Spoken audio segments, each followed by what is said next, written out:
Ce sont plus d'une centaine d'athlètes de la région qui participeront à la 59e finale provinciale des Jeux du Québec. Et la délégation régionale pourra bien afficher ses couleurs. Cette année, on compte sur une délégation de 168 athlètes, environ là, proportionnel gars-filles, 50-50. J'ai pas le nombre exact, mais ce qui est le fun cette année, c'est qu'on est représenté dans tous les sports aux Jeux du Québec, excepté un qui est le BMX. Donc, on a vraiment une belle délégation de mise sur pied là, pour les Jeux du Québec. En plus des athlètes, ce sont 36 entraîneurs qui seront de la partie en plus de plusieurs accompagnateurs ainsi qu'une équipe de missionnaires. On travaille très fort à chaque année pour mettre sur pied une équipe de missionnaires pour encadrer les jeunes. Cette année, on est 13 membres dans notre équipe de mission qui sont là pour supporter les jeunes durant les Jeux du Québec, puis aussi encadrer la délégation, enligner un petit peu les entraîneurs.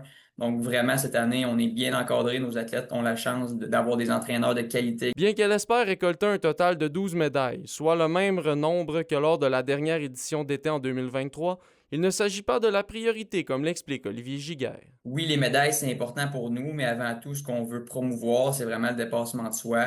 Les Jeux du Québec, c'est vraiment fait pour ça. Tu sais, un athlète au final qui finit avant-dernier dans une compétition, mais qui s'est dépassé, pour nous, ça a autant de valeur qu'un athlète qui monte sur la première marche du podium. Mais la délégation a bon espoir de récolter des médailles dans certaines disciplines. Et on a des bons espoirs en natation, en athlétisme, en tir à l'arc, en cyclisme sur route. L'équipe a annoncé cette semaine que c'est Théo Leclerc, un athlète en tir à l'arc dont il s'agira de sa troisième participation au jeu, qui sera le porte-drapeau lors de la cérémonie d'ouverture. Il avait par ailleurs remporté la médaille d'or chez les 12-14 ans lors de la 57e finale provinciale en 2023. C'est mes derniers jeux. Je l'ai été en 2022 à Laval, en 2023 à Rimouski.